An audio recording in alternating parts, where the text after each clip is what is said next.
How's it going, everybody? For those of you that are looking for a little bit of an update as to what I've been doing lately, ta-da! So, what's new? I'd like to give everybody a happy Monday salute. It's been pretty good so far. No complaints to report from this guy. And if there was, nobody would care. So, I am completely 100% committed to the service provider track. I've been uh, it's been I've been wrestling with myself since I passed my CCIE as to which direction I really wanted to go. For a while there, I really wanted to, go headlong into VMware and really, get my BCP, which I take here very, very soon. I was also looking at doing, I really actually wasn't sure what I wanted to do. Obviously data center is a very hot topic right now, as if you're in the industry, you would know. Um, so one of my big things right now isn't necessarily to actually earn the certifications, so to speak. Obviously, VCP would be to upgrade it because I have about 9 months left on it or so. So I have to upgrade it anyway. So VCP 6 will be happening very, very soon. But the thing that I'm focusing on right now is service provider. And for those of you that didn't know this, I actually have been INE and myself have gone ahead and I will be producing a CCNA service provider series for them. I'm actually in the process of still putting it together. I haven't officially started recording it yet. That should be starting probably right around the 1st of February, and hopefully just a couple of weeks to get that video series knocked out, and then up to all of you. So hopefully that'll come out very, very soon. I'm thinking hopefully by 1st of March to have that completely knocked out. So, a friend of mine who I was spending a lot of time in Google Chat, WebExes, things like that. You may have heard of him. His name is George Almazan. He's got another YouTube channel. He actually passed his CCIE 4 days before I did. His number is 50640. Mine's 50693. So he passed his CCIE on October 15th. I passed mine on October 19th. And ironically, a mutual friend of ours, me and George, we have another friend who is not on YouTube, and I don't put people out there unless they're already out there. He and I took the lab the exact same day, and he and I were also studying with George. And the funny thing about it was, we were actually in, because we both took the lab in RTP. All three of us took the lab in RTP, and which is Raleigh, North Carolina. For those of you that didn't know that.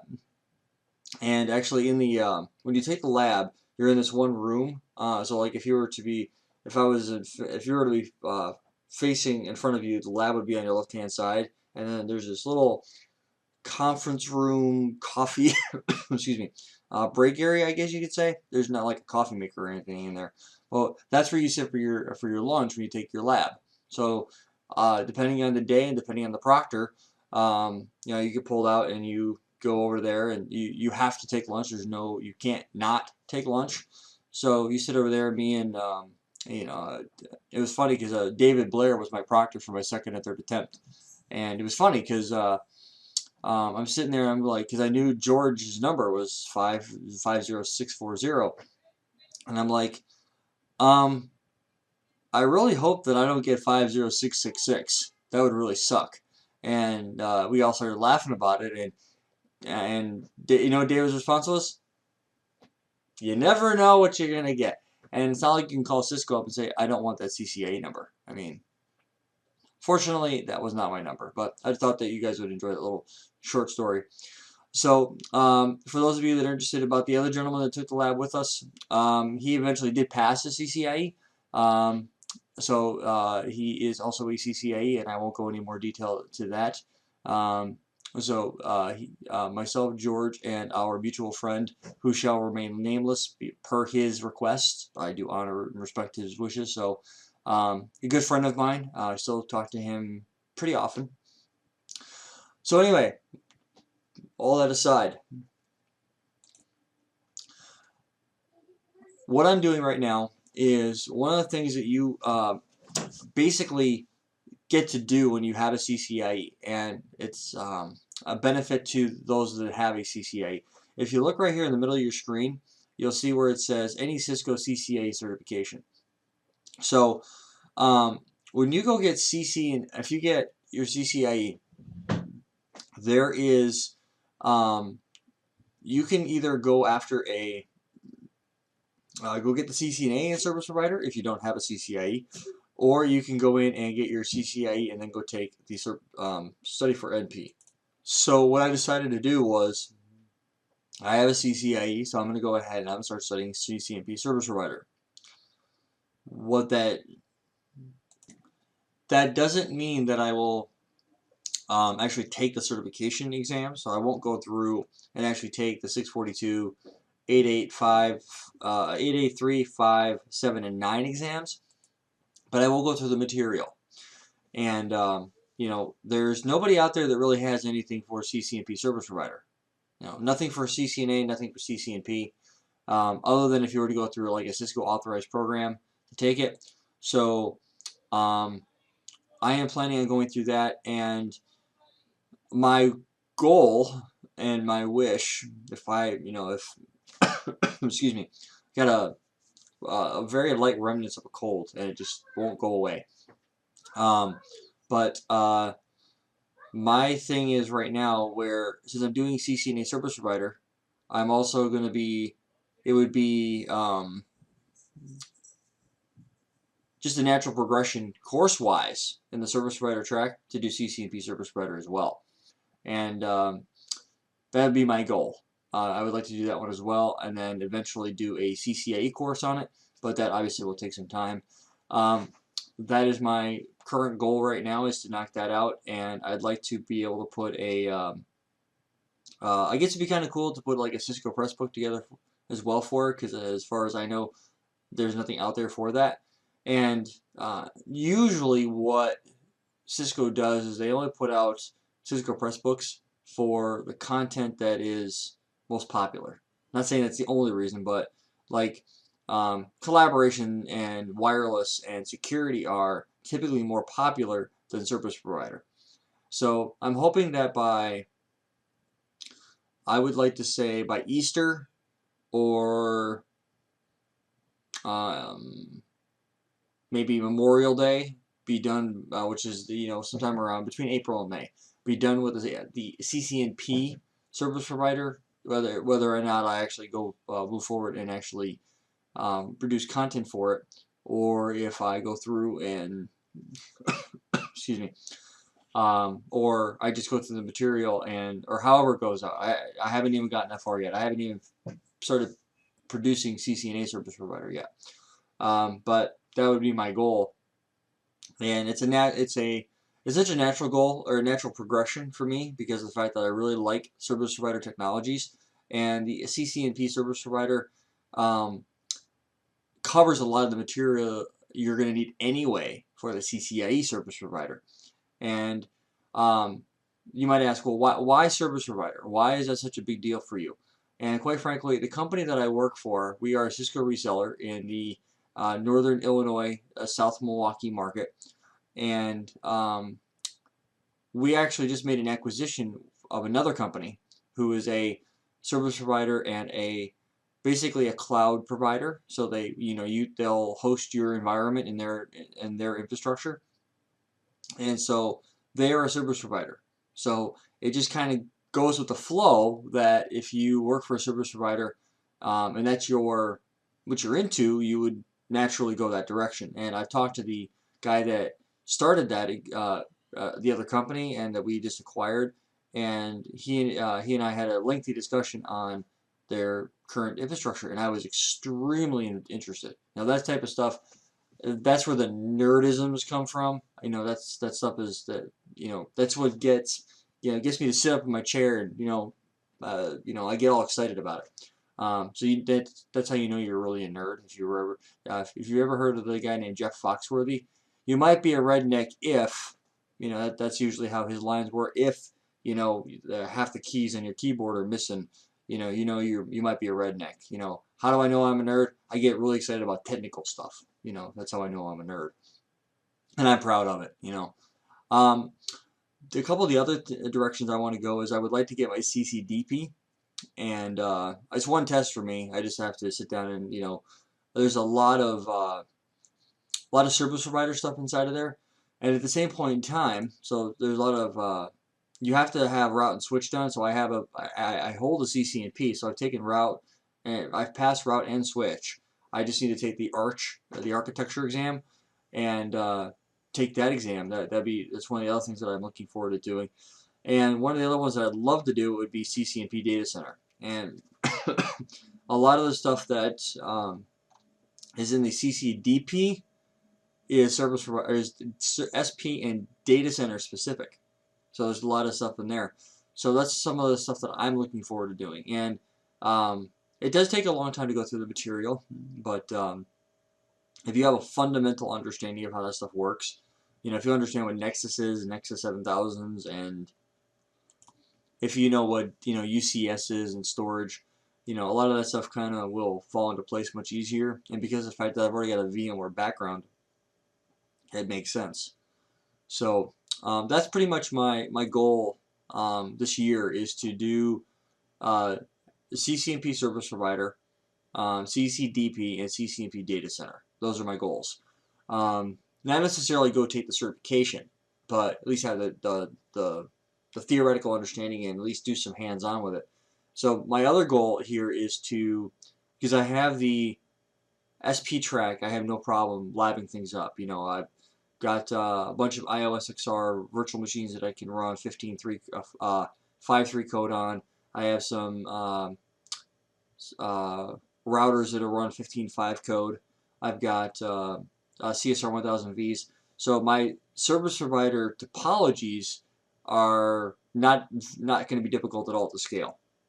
And everything is Ethernet in the lab now, so I won't have to worry about serial interfaces like with frame relay or ATM or things like that. So those are going to be my main focuses, are in that arena. And my goal is to use the SP track as a launching point for obviously for my CCNA service provider, and then go through all the exams and all the material for CCNP data center, and go through that material. And then once I have that stuff pretty much, once I have a solid understanding of that, my next goal will probably be security and wireless. There's the company that we acquired is they are voice heavy. They've got a couple of voice CCIEs, and I'm not sure if their voice CCIEs are collaboration CCIEs as well. Whether they actually took the collaboration lab or they took the collaboration written to transfer their voice to a collaboration, that I don't know. But I don't see the value in me going after my collaboration right now. So my ultimate goal, and I've made this statement before, is to have a CCNP in everything and a CCIE in a few select tracks. So obviously route switch, because I've already got it. I want to get CCIE and service provider, CCIE and data center, and then the fourth one will most likely be a toss-up between wireless and security. And my preferred path would be wireless. I think wireless is really cool. There are a lot of inherited caveats inside of wireless that if you don't really know what you're doing, and I find that wireless is just like your security and just like your data center labs are very hardware relevant, meaning you need to have the hardware in order to practice on the stuff. So I chose service provider as the next transition because of the fact that there's so much of it that I already know. It's a natural progression for me.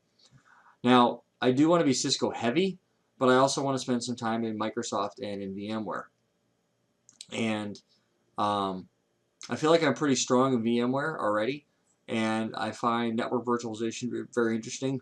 And I also think that, excuse me, desktop virtualization, or virtual desktop infrastructure, VDI, desktop mobility, things like that are very, very intriguing to me. So hopefully 2017 is where I'll be able to spend some time on that and go through that material. And obviously network virtualization would be cool with NSX and learning how that works, and taking it to the next level, because I'm seeing that as a real big push in the industry, and stuff like that. So, um, one of the things that I get asked a lot is how do you choose the next step? And like for instance, a lot of people ask me, okay, um, I've got a CCNP in whatever, and if you have a CCNP, actually, if you have a CCNA in anything, congratulations, nice job. That's a huge accomplishment all in itself. I'm currently helping a personal friend of mine through CCNA, as well as a handful of my coworkers, my colleagues. I've gone out of my way to make myself available to them, same way that I do here on YouTube. If you guys have questions, drop a comment. Add me to Google Plus. Reach out. If I can answer your question, I will. If you're looking for advice and stuff like that, I am more than happy to try to help you out in doing that.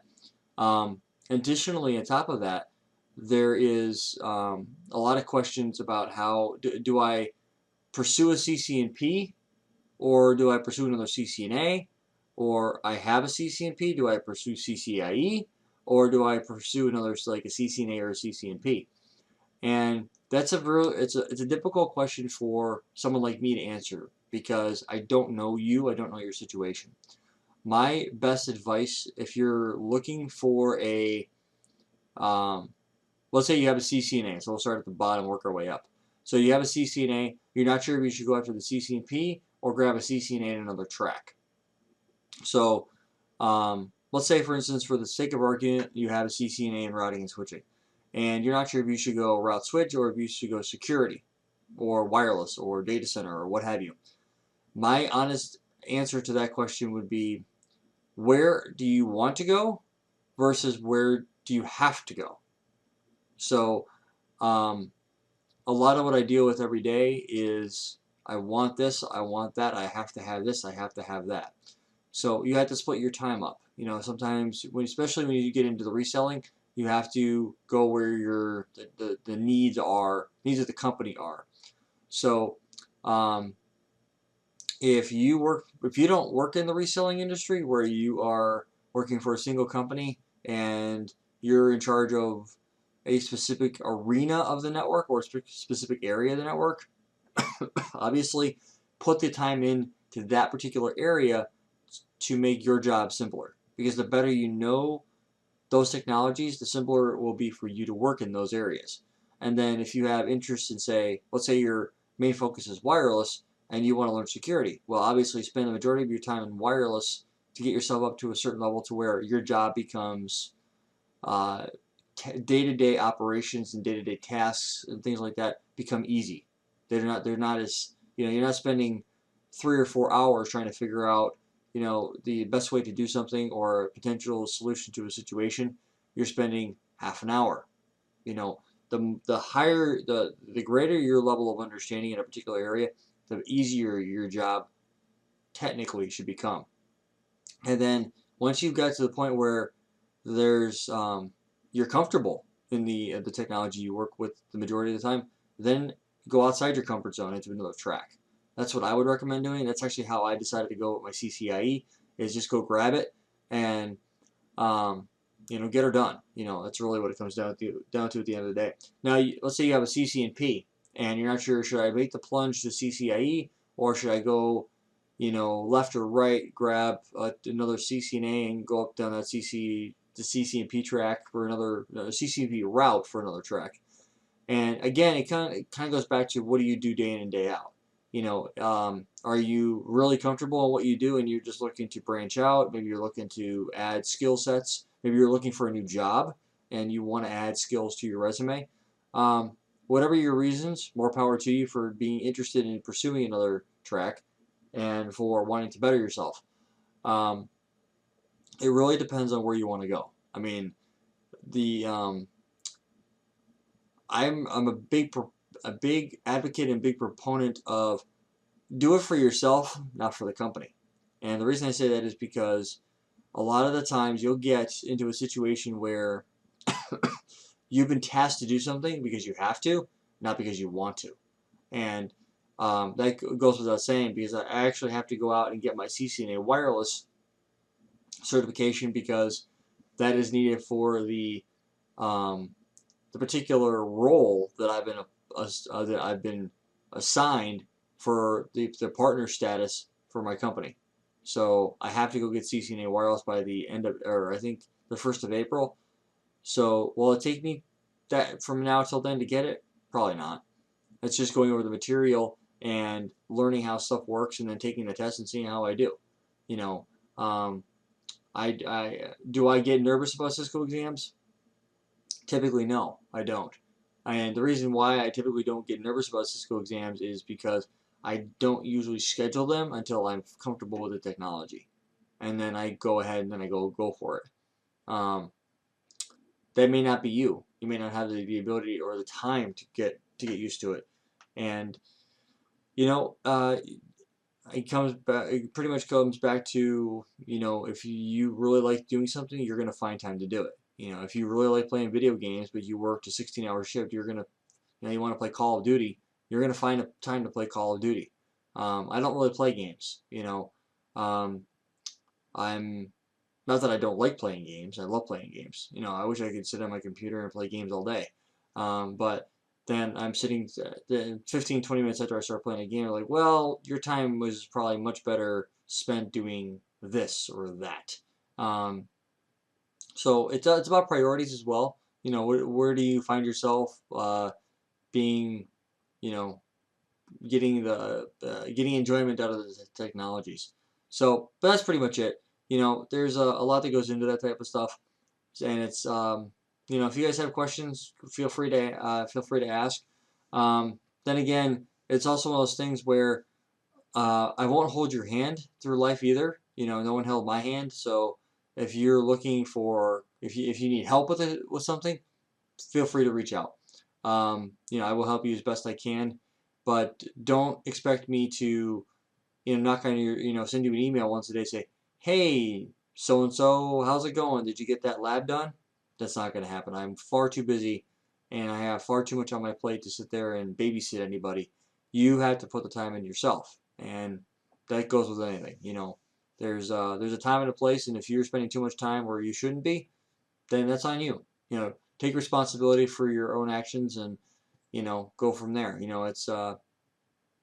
Typically, honestly, it's fun. It's funny. The videos that I record are oftentimes a break from the other things that I've been doing. Like putting PowerPoints together for video series, or I've actually got pull up Super Putty here. I've actually got well, actually I'll go ahead and close that out because it's my home router. But I've got a bunch of stuff up and running. I'm in the process of going through and getting ready for the CCNP service provider, going through and recording a bunch of content for that, and putting the PowerPoint together. Seeing what capabilities are available on these routers and switches that I have, and do I have to go out and find a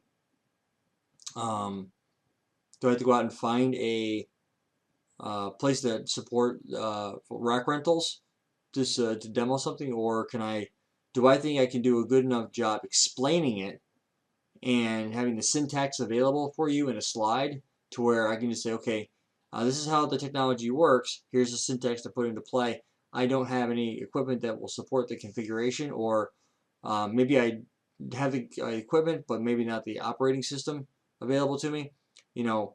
Uh, Things like that. But at the end of the day, that's what it comes down to. So one of the other questions I recently got, which is actually a really good question, is if I'm studying for a particular exam, but hardware, I like data center or another track is hard to come by. And quite frankly, it's going to be hard to come by.